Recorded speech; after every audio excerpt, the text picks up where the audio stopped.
Hal-hazırda bir çoxunuzun xəbərsiz olduğu çox önəmli bir həqiqət var. Axır zamanda olduğumuz. Axır zaman dünyanın axırı, zamanın sonu deməkdir.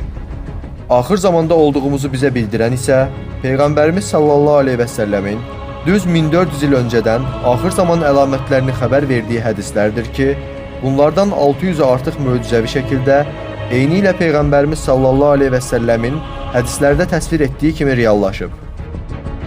Səsin lentə alınması. İnsanlar öz səslərini dinləmədikcə qiyamət qopmaz.